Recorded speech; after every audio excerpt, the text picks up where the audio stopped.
Hello students, so today now we will be discuss about to cell. आज हमें cell के बारे में डिस्कस करना है कि सेल क्या होती है, और ये एक इम्पॉर्टेंट चैप्टर है। आप किसी भी कॉम्पिटिटिव एग्ज़ाम में जा रहे हो या CSIR नेट UGC का एग्ज़ाम हो गया, तो उसमें भी इस चैप्टर से क्वेश्चंस आते हैं क्योंकि एक ह्यूज चैप्टर है। तो इसके बेसिक को जानना, इसकी पूरी थ्योरी जानना हमारे लिए बहुत ही इम्पॉर्टेंट है। तो आज हम उसी के बारे में डिस्कस करेंगे और हम धीरे धीरे टॉपिक वाइज इन सारी चीज़ों को डिस्कस करना चाहते हैं। तो आइए, हम आपका ज़्यादा टाइम नहीं लेना चाहेंगे, सीधे स्टार्ट करते हैं कि सेल क्या होता है। ओके गाइस, तो सेल के बारे में बात करेंगे। What is cell? तो वैसे तो cell is the structural and functional unit of living beings. आप बेसिक यूनिट ऑफ लाइफ कह सकते हो, क्योंकि सेल के बिना कुछ भी सर्वाइव करना किसी के लिए भी पॉसिबल नहीं है।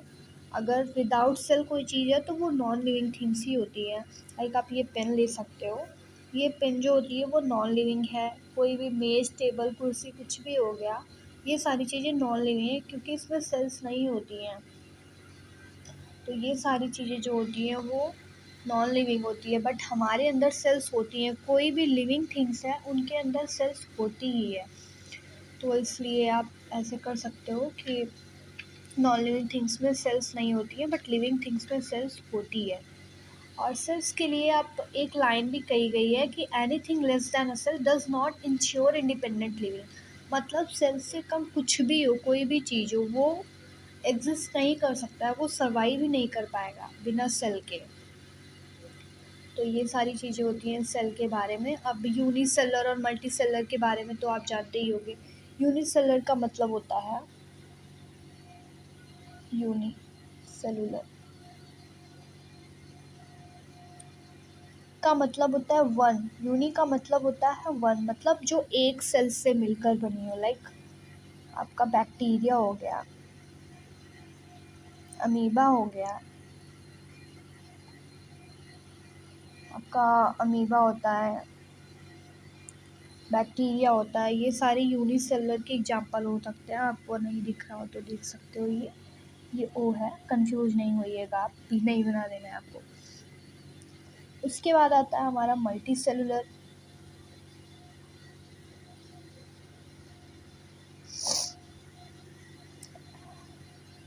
मल्टी सेलुलर का मतलब होता है, मल्टी का मतलब होता है बहुत सारे सेल से मिलकर बने हो। मल्टीपल सेल्स मतलब एक से ज़्यादा या बहुत सारे सेल से मिलकर बने होते हैं। और एग्जांपल ऑफ मल्टी सेलर का एग्जांपल तो जानते होंगे, प्लांट्स हो गए, एनिमल सेल्स हो गई, या लाइक आप खुद को ले सकते हो।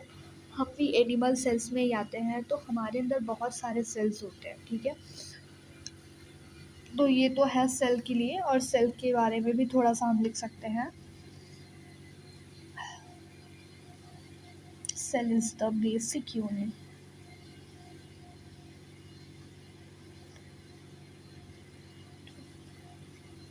Of life. ओके, या आप ऐसे भी कह सकते हो, cell is the structural and functional unit of life, या लिविंग बींग्स कह सकते हो।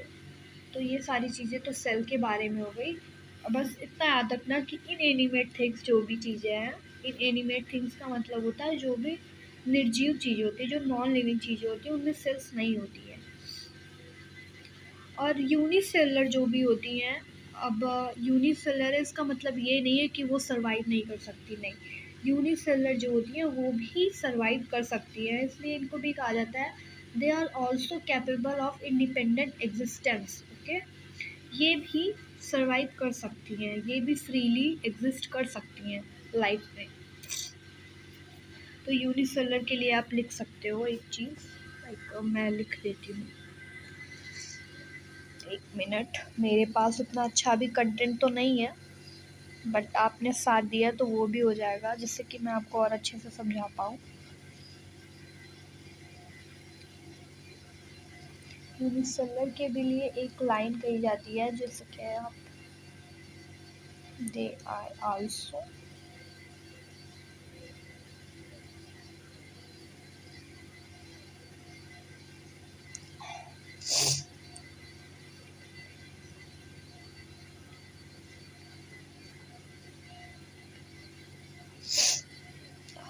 अच्छे से आपको दिख रहा होगा मेरे ख्याल से, मेरी राइटिंग भी समझ में आ रही है ना। एग्जिस्टेंस, ठीक है। यूनिसेलर के लिए ये लाइन कही जाती है, they are also capable of independent existence. Unicellular है तो ये भी कैपेबल होते हैं जीने के लिए, स्वतंत्रता पूर्वक ये भी जी सकते हैं। तो ये सारी चीज़ें थी सेल के बारे में।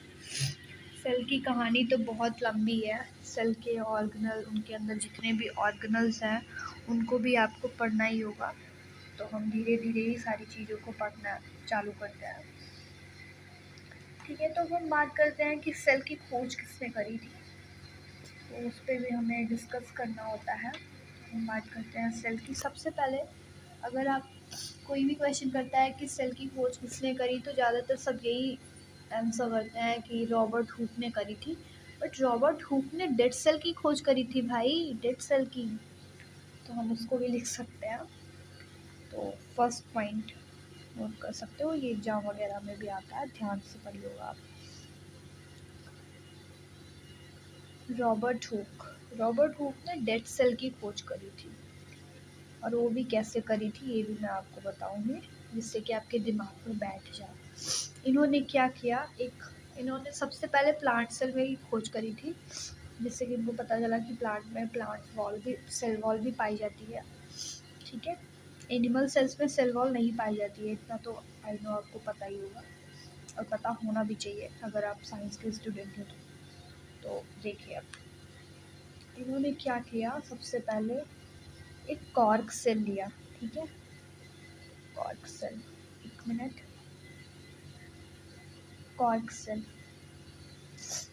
कॉर्क सेल को लेकर इन्होंने क्या किया, एक थिन स्लाइस ली उसकी, पतली सी, और उस स्लाइस को इन्होंने माइक्रोस्कोप में देखा ले जाके। पहले तो जानते ही थे साइंटिस्ट वगैरह के पास माइक्रोस्कोप तो रहते ही थे, कुछ भी इधर उधर का उठा के देखने लगते थे और कुछ ना कुछ एक्सपेरिमेंट कर ही देते थे, तो इससे बहुत सारी चीज़ें पता चल जाती थी। तो उन्होंने क्या किया, माइक्रोस्कोप में देखा। तो जब उन्होंने माइक्रोस्कोप में देखा तो उनको एक कॉम्ब लाइक स्ट्रक्चर दिखा, उन्होंने ऑब्जर्व किया,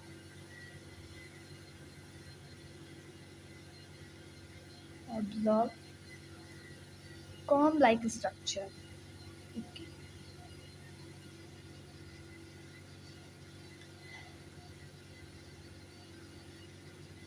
उन्होंने एक कॉम्ब लाइक स्ट्रक्चर देखा, जिसको देखो आप ऐसे दिखा, उन्होंने अपने मधुमक्खी के छत्ते को देखा ही होगा, ऐसे ही टाइप का रहता ना कुछ, उसमें जुड़े हुए, तो ऐसे ही उन्होंने वो कॉम्ब लाइक स्ट्रक्चर को देखा, आप देख सकते हो ये। तो उन्होंने जब इसको देखा तो ये कंपार्टमेंट था, पहले तो इसका नाम नहीं पड़ गया ना सेल, तो पहले तो ये एक कंपार्टमेंट था, बट उसके बाद इसका नाम पड़ा सेलुले, और सेलुले के बाद इसका नाम पड़ गया सेल, ठीक है। तो ऐसे हुई डेड सेल की खोज। रॉबर्ट हुक ने डेड सेल की खोज करी, उन्होंने कॉर्क सेल लिया, थिन स्लाइस ली, और थिन स्लाइस को माइक्रोस्कोप में जब उन्होंने देखा तो उन्हें ऑब्जर्व किया, एक कॉम्ब लाइक स्ट्रक्चर उनको दिखा, और वो कंपार्टमेंट की तरह था। फिर उसका नाम सेलुले पड़ा, सेलुले से सेल हो गया। अब बात करते हैं लिविंग सेल की। लिविंग सेल की खोज किसने करी, एक साइंटिस्ट थे, एंटन वॉन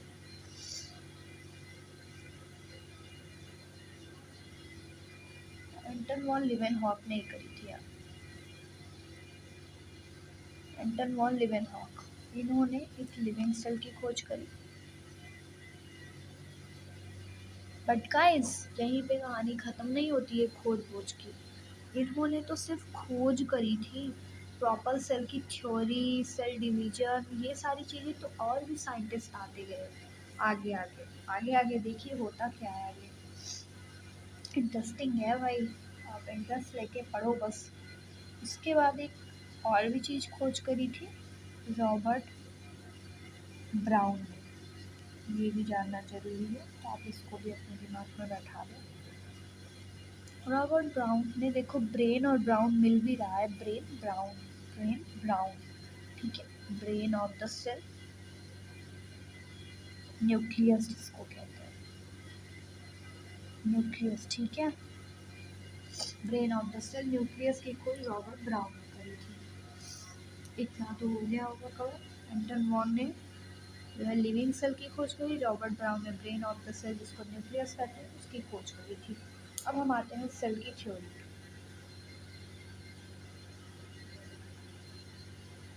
आपको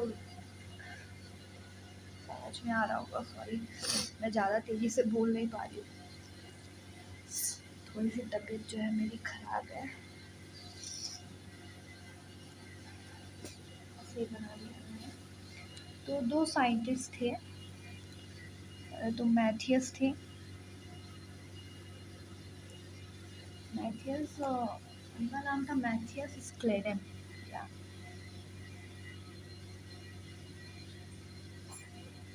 स्क्लेडन, मैथियस स्क्लेडन थे, और थियोडर स्वान।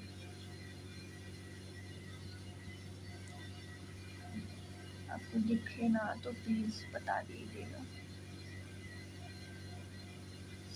तो जो मैथियस स्क्लेडन थे वो एक जर्मन बॉटनिस्ट थे। ये सब भी एग्जाम में पूछ सकता है, तो आप ध्यान में रखिएगा थोड़ा सा, ज़्यादा रट्टा मारने की ज़रूरत नहीं है। आप डेली डेली पढ़ते रहोगे, समझते रहोगे तो अपने आप याद हो जाएगा। तो एक जर्मन बॉटनिस्ट है जिन्होंने 1838 में इसके बारे में पता लगाया, प्लांट सेल्स के बारे में। और जो थियोडर स्वान थे वो एक ब्रिटिश जूलॉजिस्ट थे। आई होप आपको दिख भी रहा होगा। ब्रिटिश जूलॉजिस्ट थे जिन्होंने 1839 में एनिमल सेल्स की खोज करी थी।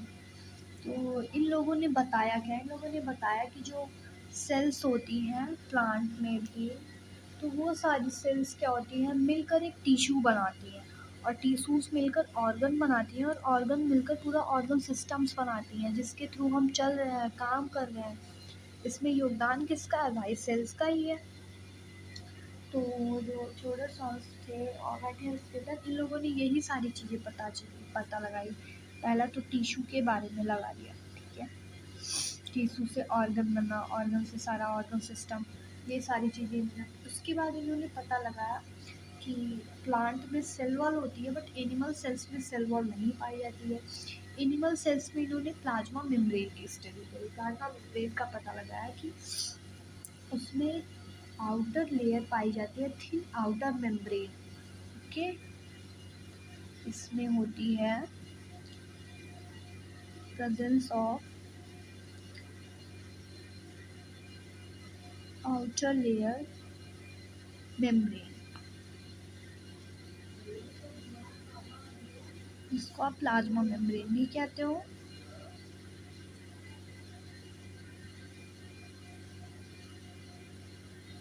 ओके गाइस, और ये एनिमल सेल्स में होता है थिन आउटर लेयर मेम्ब्रेन, जिसको आप प्लाज्मा मेम्ब्रेन कह सकते हो। ये क्या होते हैं, ये सिलेक्टिवली परमिएबल होते हैं, ठीक है। और प्लाज्मा मेम्ब्रेन के बारे में मैं आपको और आगे अच्छे से बताऊंगी। अब फिलहाल अभी तो आप थोड़ा थोड़ा ही समझिए किस उन्होंने पता कैसे लगाया था।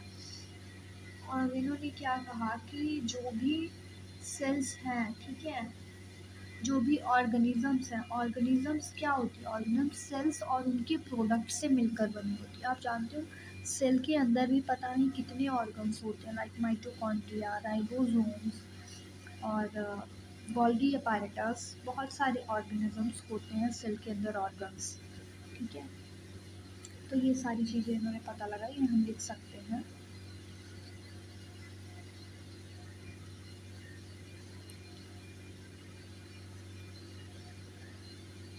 Organisms are made of cell and I hope आपको दिख रहा होगा इट्स प्रोडक्ट, ठीक है। तो इतनी बातें तो आपको समझ में आ ही गई होगी, आप देख लो अच्छे से, made of cells and its products,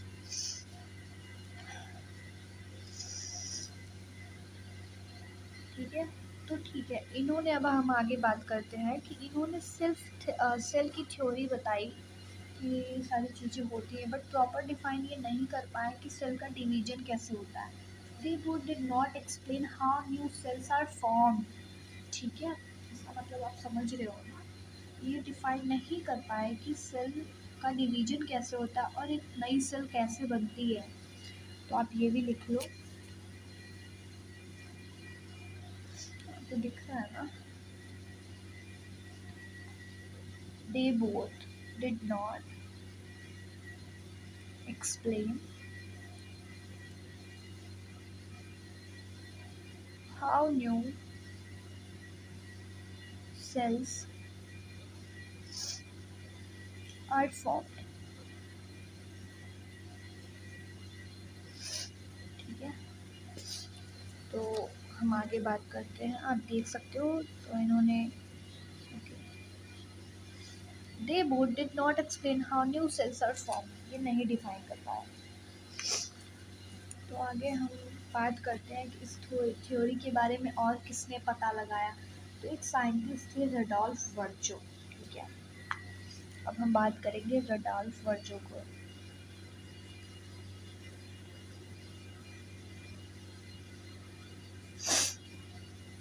Rudolf वर्जो ने क्या किया कि इन्होंने जो उन लोगों ने अपनी थ्योरी बनाई थी उस पर थोड़ा और उसको मॉडिफाई किया, उस पर और स्टडी करी। और मॉडिफाई और स्टडी करने के बाद उन्हें सेल डिवीजन के बारे में पता चला कि इन्होंने एक्सप्लेन किया that cells divide and new cells are form from pre existing cells, जिसको आप ओमनी सेलुला ई सेलुला कह सकते हो। इन्होंने उसको प्रॉपर मॉडिफाइड किया, उनके हाइपोथेसिस को, और लास्ट फाइनल शेप दिया। तो इसको हम लिख सकते हैं। ठीक है, आप अच्छे से लिख भी सकते हो इसको। तो एक रडोल्फ वर्जो थे जिन्होंने 1855 में सेल डिवीजन के बारे में थोड़ा सा बताया। तो यही थे जिन्होंने फर्स्ट एक्सप्लेन। तो मैं लिख तो इंग्लिश में रही हूँ बट आपको एक्सप्लेन हिंदी में कर दे रही हूँ, तो आई होप आपको कोई दिक्कत नहीं होगी समझने में, राइट। क्योंकि आप पहले से ही इंग्लिश में समझते रहोगे तो आगे चल के दिक्कत नहीं होगी। तो फर्स्ट एक्सप्लेन, उन्होंने एक्सप्लेन किया था दैट सेल्स, आपको दिख रहा है ना अच्छे से, divide and new cells are formed, that cells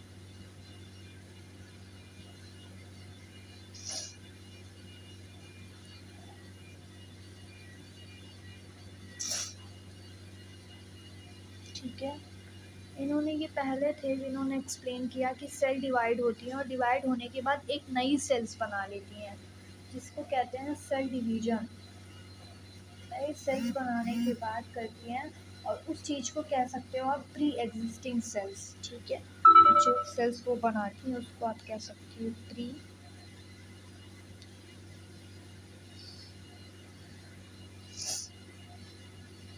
उस चीज़ को प्री एग्जिस्टिंग सेल कह सकते हो, या ओनली सेल ई सेलुला भी कह सकते हो, इसको आप अंडरलाइन कर लेना।